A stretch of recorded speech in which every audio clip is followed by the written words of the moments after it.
So hello, my name is Bruce Kogut. I'm here to welcome a outstanding speakers, Matt Connelly and Cameron Averill. And we also have on this paper Seul Byeon just came on. I'm the co-director of the Computational Social Science program along with Courtney Cockburn and Augustin Chanteau. This is our first major opening for this year, and we wanted to start off with papers which would appeal to a large audience, then people who are really leaders in their areas here of digital history, digital humanities. We're very pleased to have our three guests speak about their paper, which is named intriguingly, History versus their Archive. What do historians write about when they write about the history of American foreign relations? We can expand that later to current history as we live it right now, but we'll stick to the title as it is. Thanks very much. Welcome. We turn it over to you. Great. Thank you so much, Bruce. It's really a pleasure. I'm not sure who actually is out there because I can't see you. But it's fun for me to be back with the Computational Social Science group.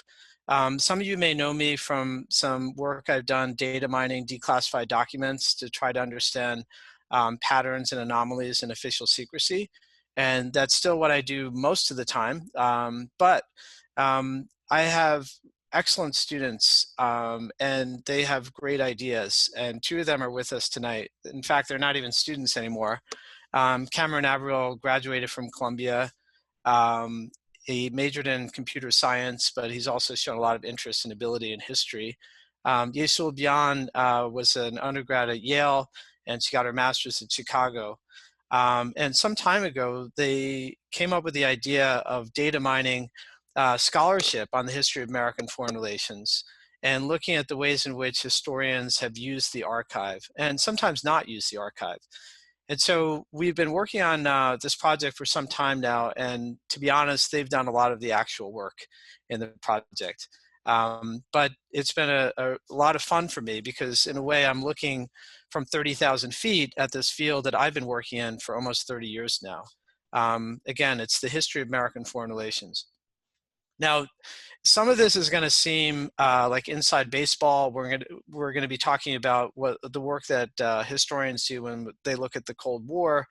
But we think that there may be some potential here, certainly for other historians in different fields, but potentially computational social scientists who are interested in how we know what we know, why it is we tend to work on certain subjects and not others.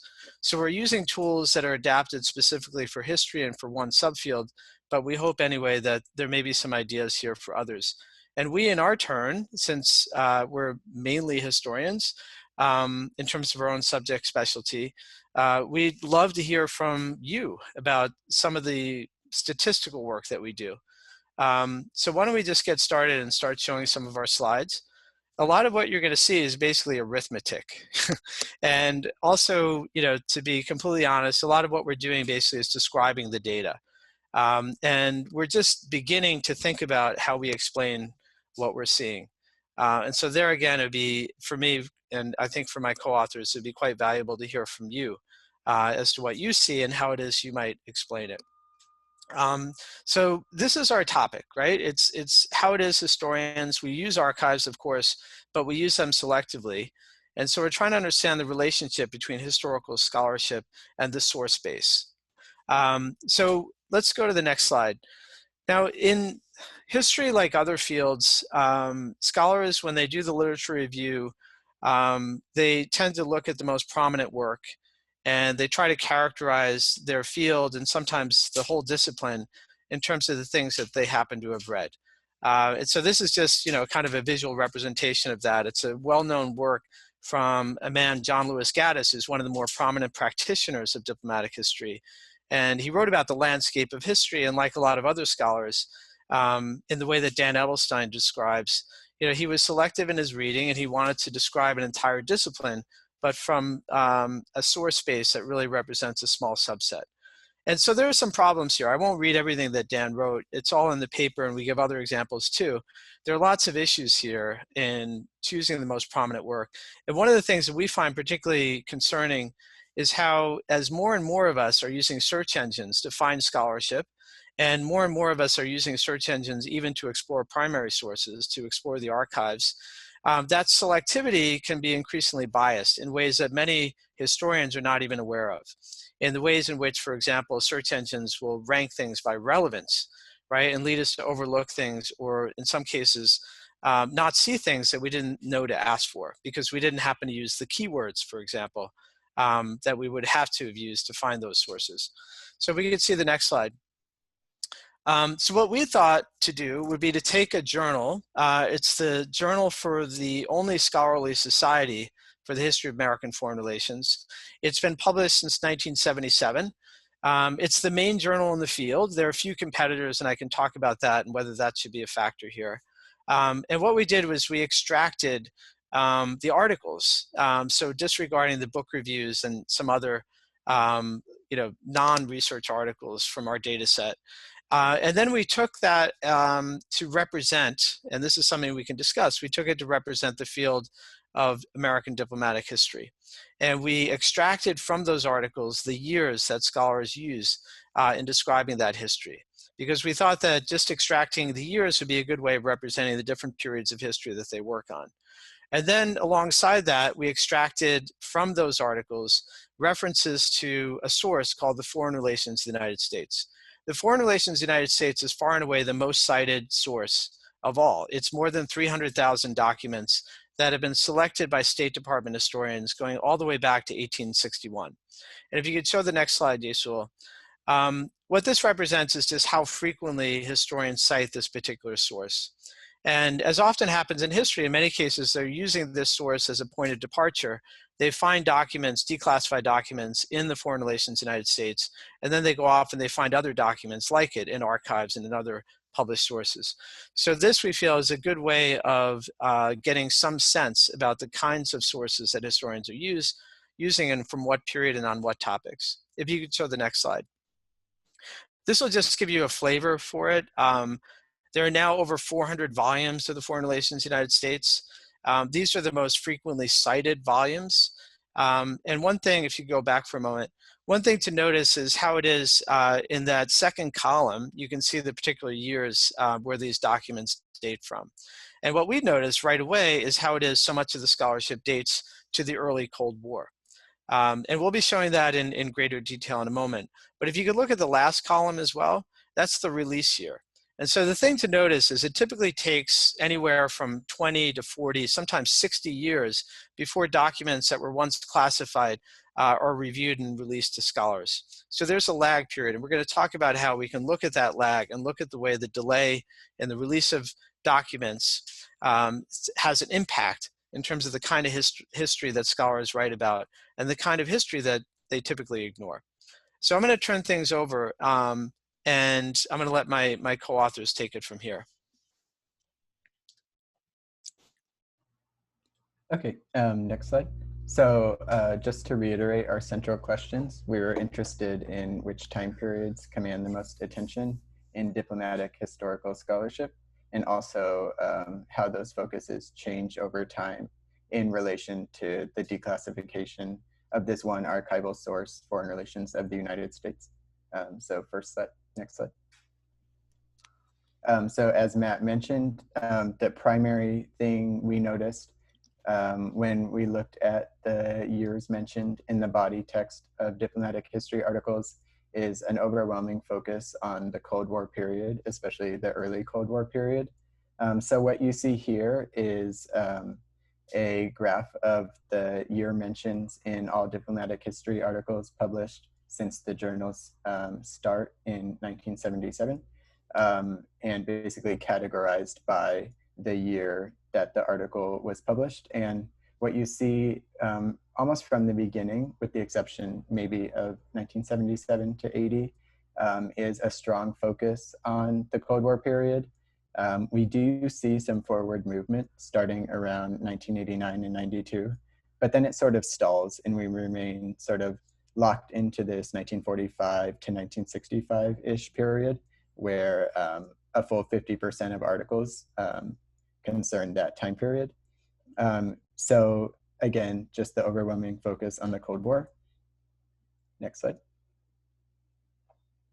So we wanted to just give a sense of how distinctive this is for the field of diplomatic history. So diplomatic history is a journal that really focuses on this one subfield of history, but these two other journals, Journal of American History, which we abbreviated as JAH, and also the American Historical Review, are much more generalist journals.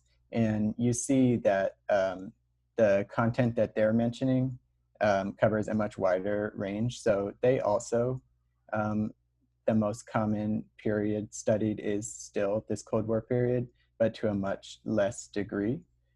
So here you see we're mapping, we did the same in-text years analysis for these other two journals, and just you get a sense of how much more weight is being put on this one period in the Journal of Diplomatic History. Next slide.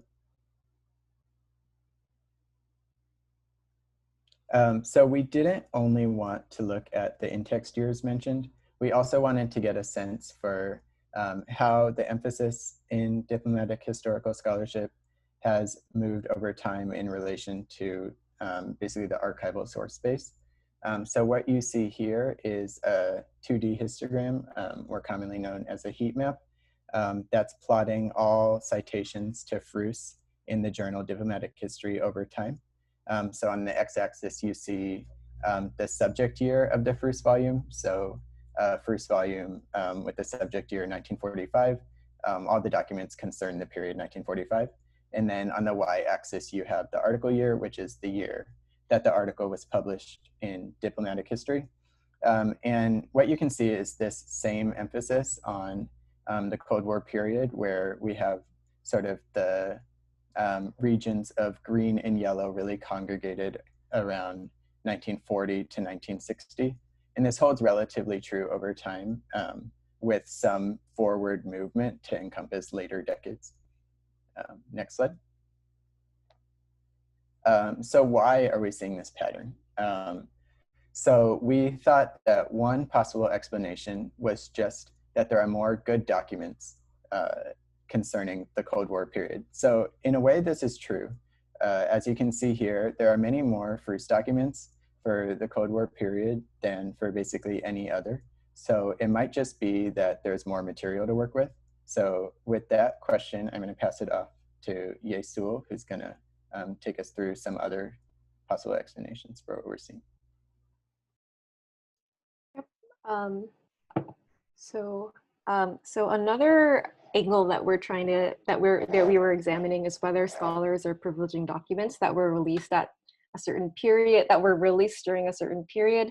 So for example, we were curious whether they're just looking at the most recently released documents. So if we look at the patterns seen, if we look at the heat map here, we see that that's a little bit of what's going on, especially more so during the earliest years of the journal. But then when we also take into account the number of available documents for each given period that a scholar is publishing in, we actually see that scholars are actually disproportionately citing the most recently declassified documents, and that this tendency becomes even more pronounced, especially as we get in, especially when we look at articles that were published in more recent years, which are also, when there are fewer, when the Frus program's also been releasing less and less documents. So when we look at the bottom left-hand side, accounting for the fact that Frus has been releasing fewer documents, we see, scholars are really gravitating towards whatever was very recently released. And then when we look at the bottom right-hand side, a weighted version of the heat map that Cameron's presented, we see similar patterns. So I guess kind of zooming in more closely on the whole angle of analyzing the lag between the release of sources and their scholarly uptake, we've kind of thought about and are hoping to build on some ideas to not only present what this lag, but also model it, and also analyze it in a way that allows us to get at different kinds of insights. So one of the ways that we've tried to look at this cycle of scholarly uptake, we've set up our citation data as a Kaplan-Meier survival curve. So basically what we're doing is we're looking at all 450, we're looking at 454 Fruce volumes that have ever been published, and then analyze the time at which they're first taken up by scholars and cited in the journal. So in this kind of setup, a volume, ceases to survive if it gets cited, and then it continues to survive if it never gets cited.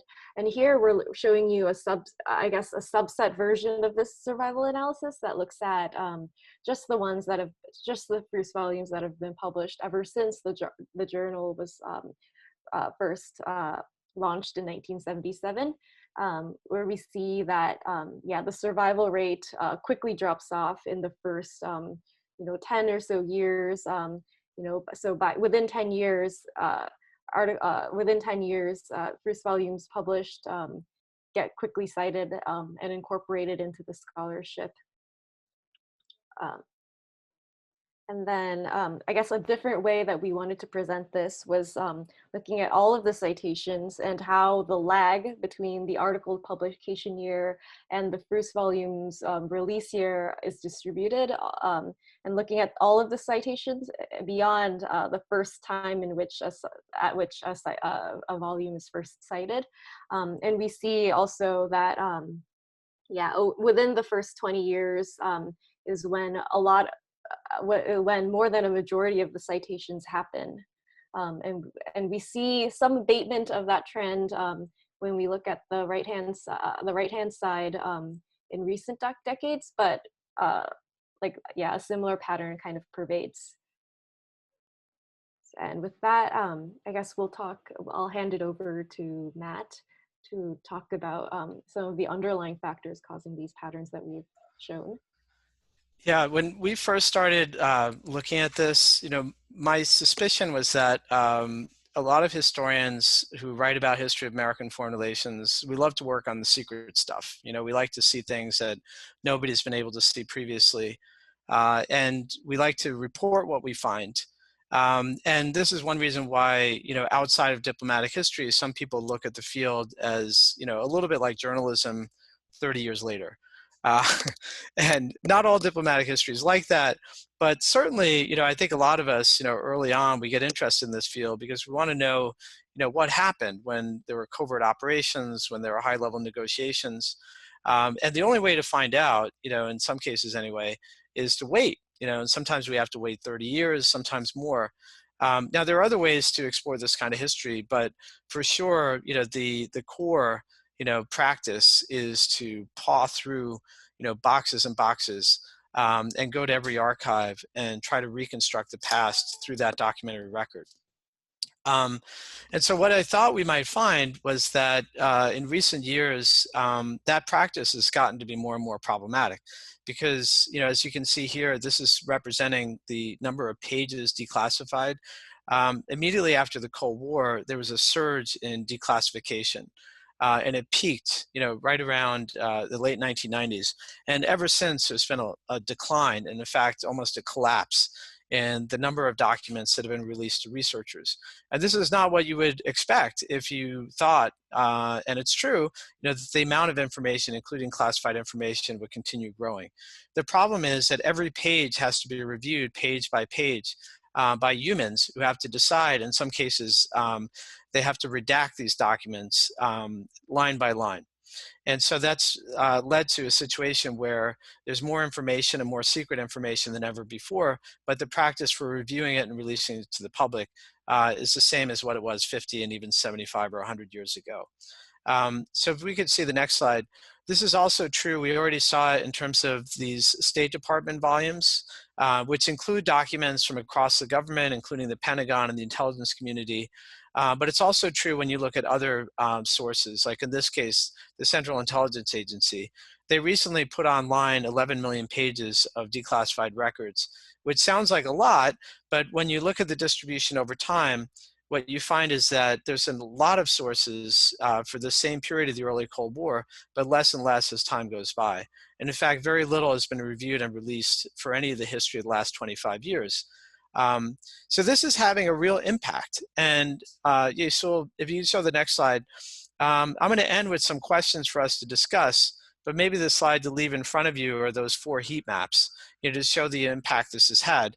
Because, you know, to my mind, if you look at the relative, you know, number of citations, what's really telling is how these recent volumes released for the history of the late 70s and 1980s are getting cited a lot, considering how little there is. So in a way, it's almost as if historians are fighting over the scraps, you know, of what remains when we've gone through everything else. Now, I do think that, you know, it's possible that might actually lead us to be more inventive, right, and more intrepid in searching out other sources, not just, you know, the archives of other countries, which is something that's been going on for a long time and is all to the good, but potentially ranging across broader periods of history and perhaps asking newer questions, right, and different questions.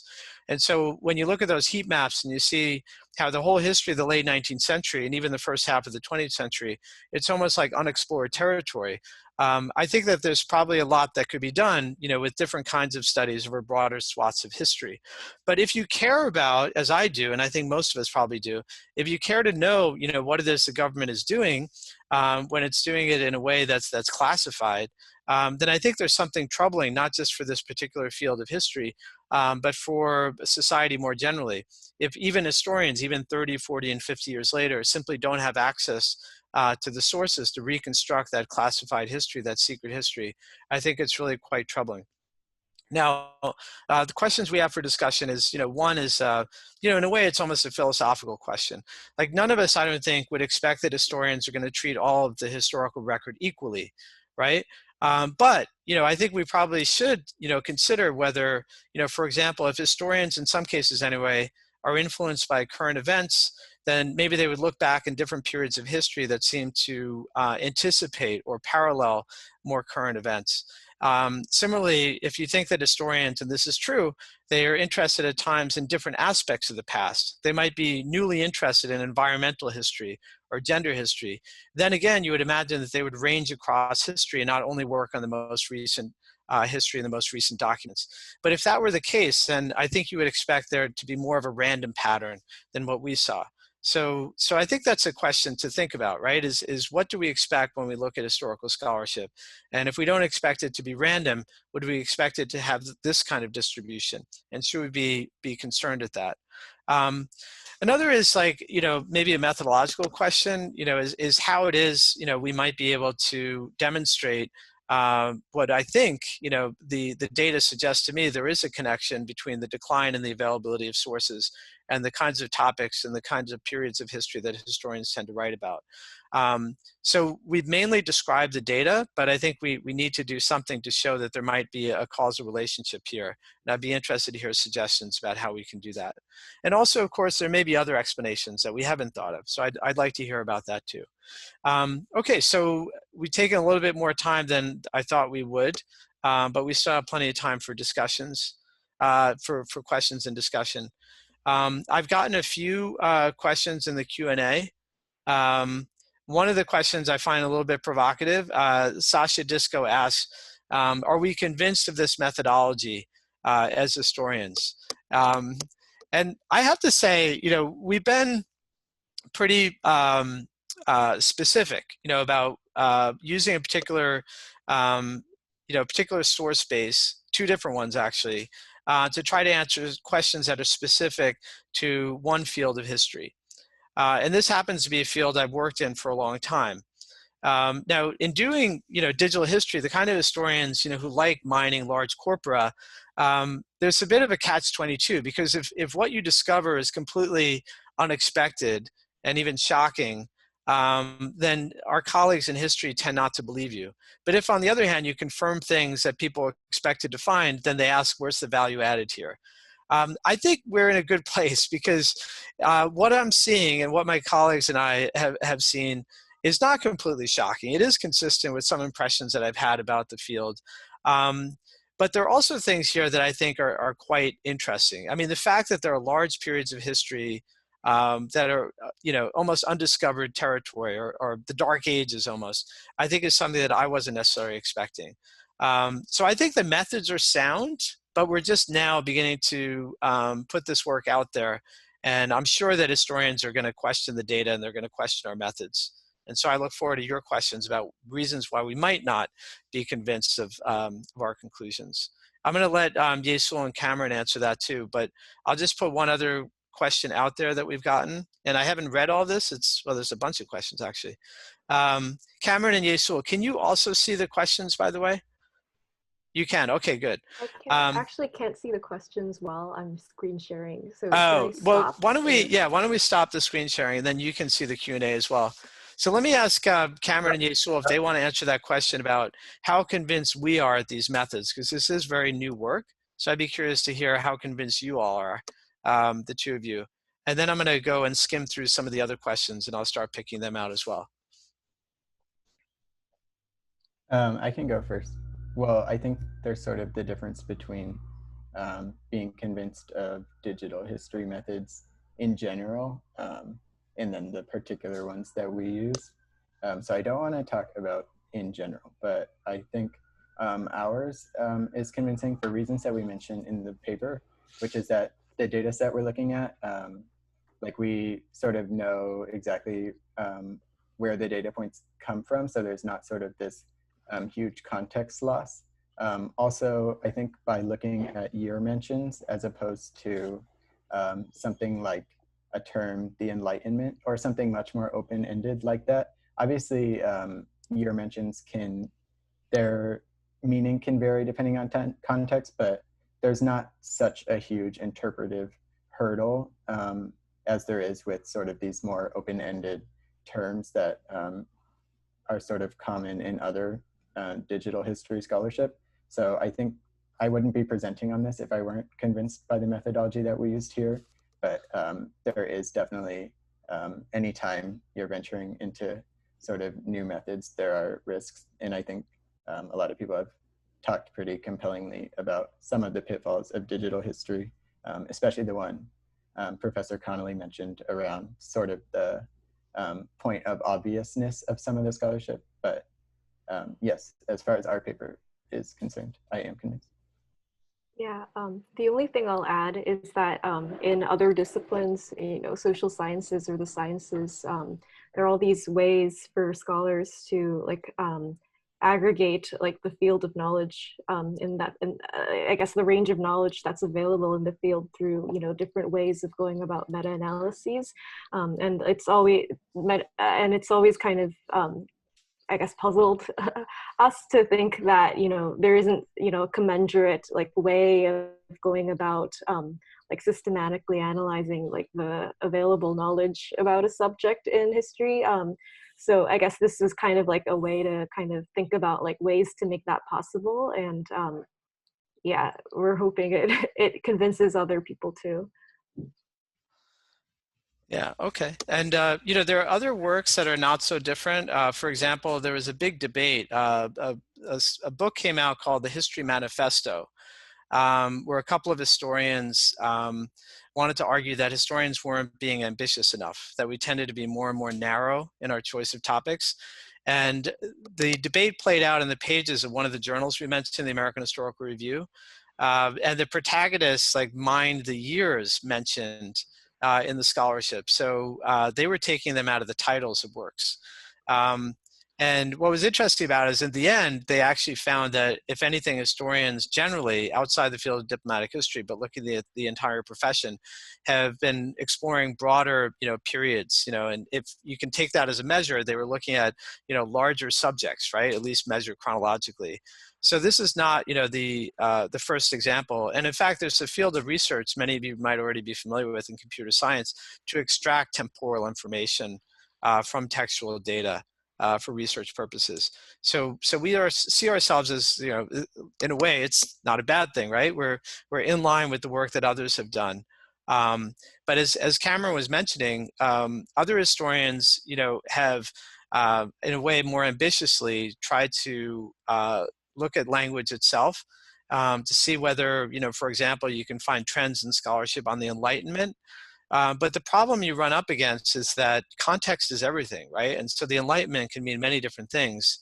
And if you're mining large corpora and you're not doing a good job of inspecting your data, you can really be led astray, right? And thinking you're measuring something like the Enlightenment, when in fact you might be measuring references to the Enlightenment that have everything to do with electricity, right? And nothing to do with intellectual history. So yeah, I think the point I would make is that what we're doing is in line with some of the work that others have done, but we're trying to do it in a really meticulous way and being very specific about the claims we're trying to make. And we're also, instead of only looking at the scholarship, we're trying to look at the archive as well, at least to the extent that this, and yes, Sasha, to answer your question, this compendium of declassified documents, 300,000 of them, can be taken to represent the availability of primary sources. Now, one complication, Evan McCormick asked a question, and he actually published in Diplomatic History, he says in 2017, is you're absolutely right when Evan points out that more and more of us, and I would include myself in that, we don't only work with sources from the US government. And one reason is that we know that we would only get a very partial view, even on the history of American foreign relations, if we were totally dependent on what it is the US government decided to declassify and what it is that they decided to redact. So there has been a trend for at least 20 years now of using, in a way, you know, an older method, a classic method, which is triangulating between the archives of multiple countries. Now, we don't really get into that because that would, as you can see, it's the research problems are challenging, and it would become even more difficult if we try to get into citation of sources from multiple countries. We did begin to touch on this question as to what parts of the world historians are interested in. And you can look at the most cited volumes to get a sense of that and how it is that we think, anyway, there is a European or even a Eurocentric focus. But I'm working on another project where we're using named entity recognition to extract names of countries. And then we're using topic modeling just with the names of countries to see how historians have been focused on different parts of the world and how that changes over time. So another step, maybe the next step, would be to extract names of countries from the scholarship and then compare it, you know, to the archive and compare, you know, in this case, not about the period that they work in, but about the different parts of the world they tend to study and which parts they tend to ignore. So Cameron, Seul, there's a few other questions here. Did you guys want to, like Manan Ahmed, for instance, asked about comparing different periods? There's a couple of other questions as well. I'll let you guys decide which ones you like to take.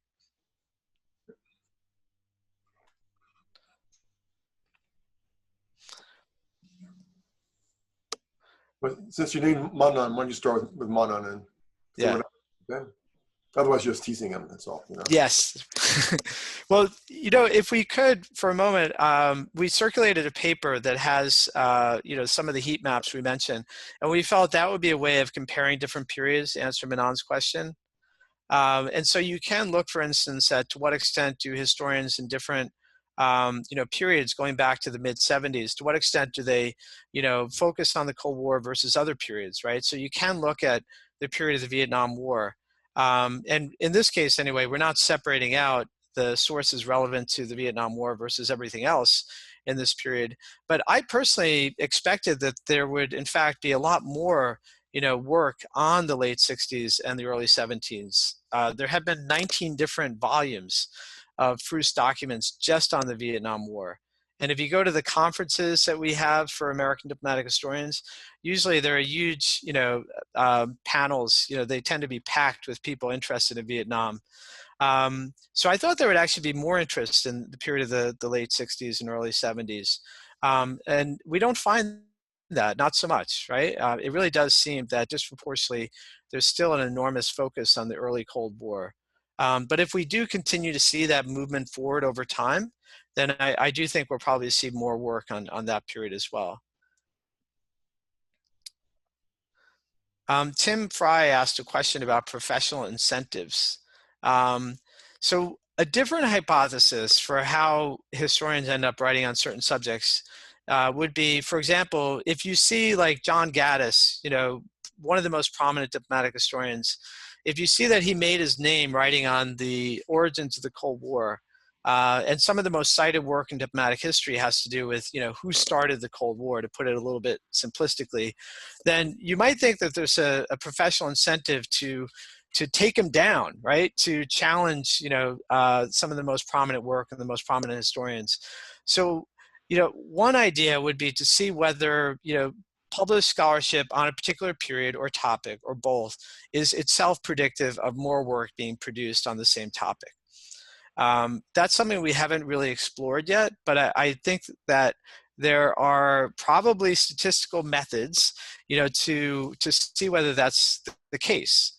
I wouldn't be surprised. I think to some extent, it may be self-perpetuating.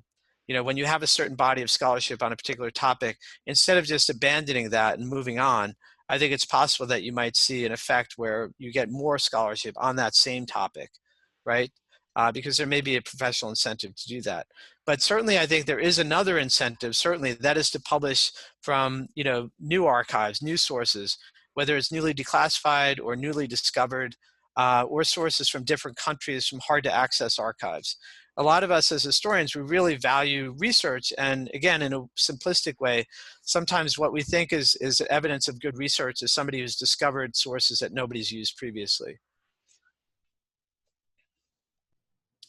Professor Connelly, I'm interested in your answer to Benjamin's question. He basically is, I think, asking whether we took into account whether all periods are equally worthy of being studied. So I think most people would say that some periods are more historically influential than others.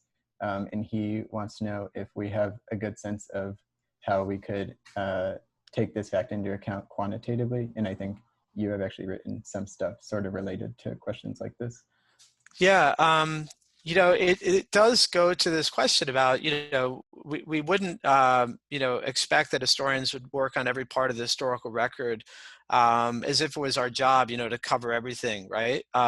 In fact, I think most of us would want and expect scholars to be selective and make arguments about what is they're working on and why it's worthy of that attention.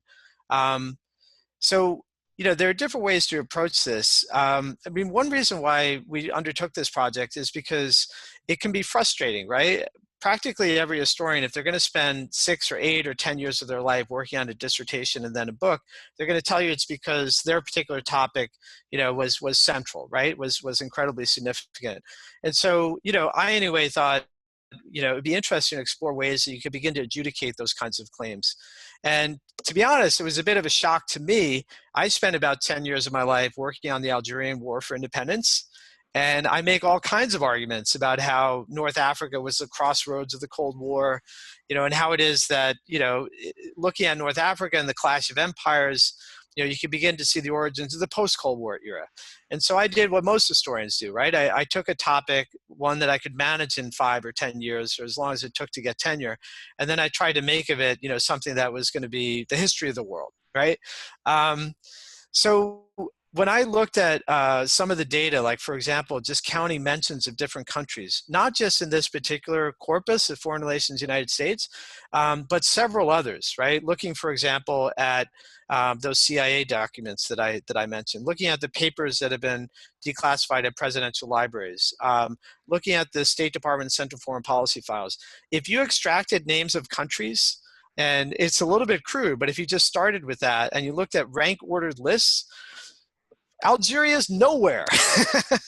I mean, if you wanted to make a case, at least to start with, that if different parts of the world were important to, the people we write about, then you could at least start with the things that they talk about, right? And the things that end up in these documents that we're so focused on getting declassified and reading and then citing.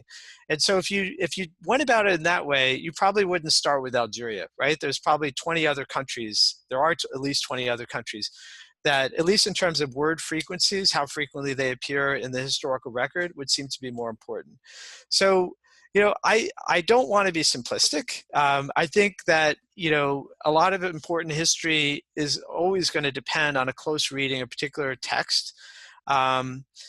And I would not be the one, I wouldn't want to be the one to say that, we should choose our topics just based on simplistic, arithmetic, right? And rank ordering countries and so on. But I do think that we have to explain, if we're going to make claims about the relative importance of different periods in different parts of the world, why it may not seem to be consistent with the data to the extent that we can assess the data and we can analyze it in that way. What do you think, Cameron? I didn't have a sophisticated answer, which is why I sort of passed the buck to you, but it reminded me of your paper on sort of how good historical actors are at judging sort of as Benjamin says, historicness of current events. Yeah, so I collaborated with Duncan Watts and a few other folks, and we did it at the document level. So we took this collection chosen by historians, the Foreign Relations of the United States, and we compared it to a much larger corpus, which is all of the State Department cables from the same period. And we wanted to use the documents selected by these historians as training data to see whether we could begin to predict which documents would seem significant. And we haven't published this part of it yet, but we identified the false positives, right? So the algorithm, was reasonably accurate, but it was often wrong. And so we presented the examples where the algorithm had predicted particular documents to be significant to historians.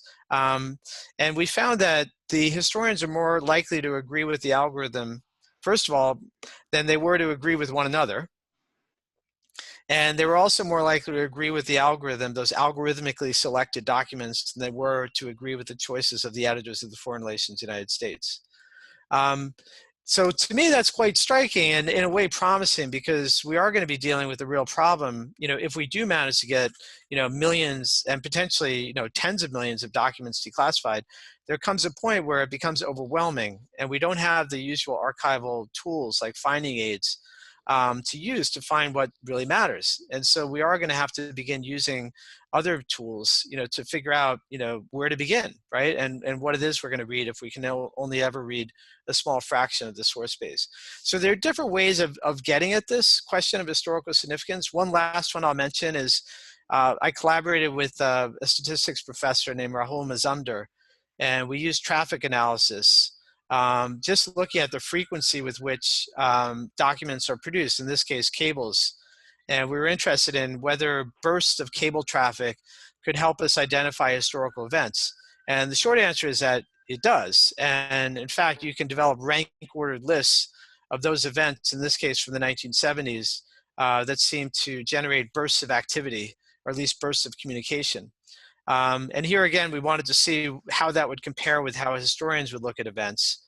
And we asked a historian, a very good historian, named Daniel Sargent, who'd just written a book on the 1970s. He came up with a list of events from that period that to some extent was overlapping, but was also rather different. And so far anyway, what I found is that without knowing which was algorithmically generated and which one was generated by the judgment of an individual historian, most people seem to agree with the algorithm. So I'm finding these studies to be quite challenging in terms of my own assumptions and my own methods. But I do think that there are things that are at least worth considering and debating among historians, and maybe others too. I think, can I ask a question here, Matt? Yeah, please. I wanted to ask you, I'm sorry to cut here in front of Lawrence, so we should get back to him quickly, but I was listening to you, to three of you, and basically, it's really interesting because you're doing historiography, so it's kind of like a play within a play that you're talking back to us. So I don't see any reason why, what you said about Algeria is wrong or surprising, because in the sense, in the sphere you're operating on as a historian, you yourself are responding to events and people are responding to you. So that's coherent. Whether or not it actually indicates what the experts in the State Department or CIA or whatever thought was significant. It's entirely different. So you're not entirely different, but it's not in the same area in which you're operating in. So you're creating a message, importance, communications to your colleagues, which has its own logic to you. And I wanted to ask you something related to that. This must have been done. So you have all this redacted text. I guess you see when it's redacted, or sometimes the documents were not known before. But you may be able to detect that there's sort of a hidden text or hidden documents which you don't see. Mm-hmm. So has there been work done on predicting where there has been redaction and other texts which are missing from the published archive? Yeah. So Bruce, you want to hear about the secret stuff? So absolutely, yeah, I'm fascinated by that, because now, I think one of the most valuable things that you can do with this with this kind of approach, is to figure out what's missing, right? What you're not seeing, what doesn't get declassified, and what might still be redacted. So to take a few examples, one example would be, we have millions of State Department cables. We have the metadata for many hundreds of thousands of cables that have still not been released. And so very early on, we trained a classifier to predict, which cables would be withheld and which ones would be released. And so, what we found was that, if a cable has the term boulder in the subject line, it's like 140 times more likely to be withheld. And so it turns out that boulder was a program that profiled anybody with an Arabic sounding last name who wanted to come to the United States and who applied for a visa. So those cables were disproportionately likely to be withheld. And we also looked at when that happened. It happened right after 9/11. And you can find around the same time, even though many of these cables were never classified to begin with, the White House Chief of Staff, Andy Card, gave instructions to the entire federal government to begin treating even unclassified materials as potentially having national security implications. So this is the same time in which the US was developing no-fly lists and so on. So to me, that was a good example of how you can use a kind of radically inductive method. You don't know what's going to be withheld, so you can try to, train an algorithm to predict what's going to be withheld, and you could discover, in this case, a program that was unacknowledged at the time, but that I think still has a lot of significance and could be instructive in our own day. Just to take one other example, another thing you can do is you can take that collection, Foreign Relations United States, you can do topic modeling with that collection, and then you could look at, of your different topics, which ones tend to be most frequently redacted and which ones are the least redacted. And what you find is that topics to do with international trade and foreign aid are far more numerous in terms of the numbers of documents, and they're much less likely to be redacted. They're much less sensitive, it would seem, at least from that particular way of measuring it, than topics having to do with covert operations, which tend to be much less frequent. Now, the reason why that matters is, in a way it's intuitive, right? It's kind of interesting, but then you can start to quantify these things and you can look at the exceptions, and sometimes the exceptions are quite telling. But you can also look at ways in which you can use methods like this, to begin to automate the process of reviewing documents and deciding what can be released. And so, we call it, in this paper, we referred to how the Foreign Relations United States has been called the declassification engine, because the publication of these volumes is often a way in which lots of other documents get released. But I have in mind, and others do too, how we could build a declassification engine to use technology, to begin harnessing, data science for the very big problem of how you can improve techniques to review documents and accelerate their release. So that's just starting to answer that very good question about, how do we know what we don't know, right, in the way of secret or redacted documents. Thanks, that's great. Great answer. Appreciate it. So, let's answer Lawrence's question. Yeah. About, so it's sort of two-part, but I think they're connected. Basically about our methodology. So he asks if the methodology is to 1, get a better understanding of the corpora, 2, quickly access large amounts of corpora, or 3, understand the motivations of historians working on the corpora. Okay, so I think it's definitely 1 and 3. So one thing, well, actually, I would say it's mostly 3. So if we think that getting a better understanding of the corpora means sort of sussing out what Frus has in it. I think we do that somewhat by looking at sort of the Eurocentric emphasis, but I think that's not our primary focus. Our primary focus has been sort of how are historians using and not using the foreign relations of the United States collection. So I think in that sense, our main motivation was to understand how historians are working with the corpora. On the issue of quickly accessing large amounts of corpora, so obviously one major benefit of the digital methods is that it's sort of letting us treat more documents than a human could read in a lifetime. But we should probably emphasize that that doesn't mean that sort of gathering the corpus was like free of manual labor. We had to write a parser and at the end do a lot of manual labor to get sort of the edge cases for the ones that the parser couldn't pick up. So while it's nice to be able to access like the whole Frus corpus, quickly accessing it, I mean, it's quicker than reading all the documents, but there is still sort of a hurdle. But I'm curious, what do you guys think? But I guess hopefully, you know, like the scripts that we wrote, they're not like one-off use cases. And so maybe, yeah, if we annotate things better, I think like one of the things that we're hoping to like put out there is like a framework and, you know, like scripts or just, I don't know, we can, yeah, just like ways that other historians might be able to use like the Frus document, apply it, see how it's rendered and how it's reflected in other journals. So yeah, hopefully it's like not all in vain and that, you know, some of the work that we did is like reusable. And then I guess you were also talking about the other part of Lawrence's question as to like risks to this methodology and how to avoid and mitigate them, which I think is worth like giving a shout out to, I guess. I guess one of the risks, just off the top of my head, and my other co-authors can jump into, is like, I guess, OCR. This came up a little bit, but OCR, the quality of OCR is, you know, like a major, I guess, you know, detriment to any kind of digital history work that tries to do text mining. So yeah, I think a lot of the hand annotations and the manual labor that Cameron was referring to was partially, or like due in really great part, to OCR errors, which had us, you know, so it's like small things just that are just like number 2 being picked up as a letter S, and things like that. And it, like, one of the things that shocked us was that yeah, it's like really reputable places don't have like amazing OCR performances, and like what we ended up having to do was compare like OCR outputs from at least 3 different sources to be able to ascertain that, like, to kind of get at like I guess like where all the Venn diagrams kind of intersect, to get the most accurate data.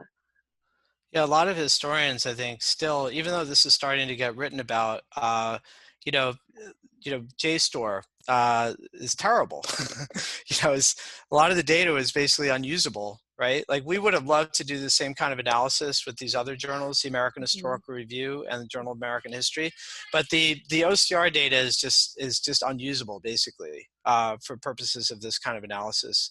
But it should tell you something, you know, just about what it is you're seeing and what you don't see, you know, when you do keyword searching and you're expecting to find something. So this is, you know, in the paper, you can see how it is that a lot of historians, you know, are starting to use keyword search results as ways to represent what's in or not in the corpus. And we think that's really a dangerous game, you know, that you can very easily be led astray. So, you know, to answer Lawrence's question, like, I think we've been working on this, what is it, like more than 2 years now? And all along the way, you know, we found, you know, pitfalls, you know, and it would be very easy to fall into some of these pitfalls, you know, having to do with the quality of the data, you know, and some of the erroneous conclusions you might come to, and the incredible amount of like just spade work, you know, involved in trying to, you know, make sure that you're accurately, your data really represents what you claim it to. One more question from Adam, which is basically how much of the manual work we had to do could be given to sort of crowdsource workers, or does it require domain expertise? So I will say the manual work that we were doing, getting the first volume parser up to speed, and then handling the edge cases, definitely did not require domain expertise. It was pretty sort of, first citations, the reason we were able to parse them is because they sort of came in like something like 10 standard formats over the years, but people would vary slightly by sort of throwing a parentheses here or something like that.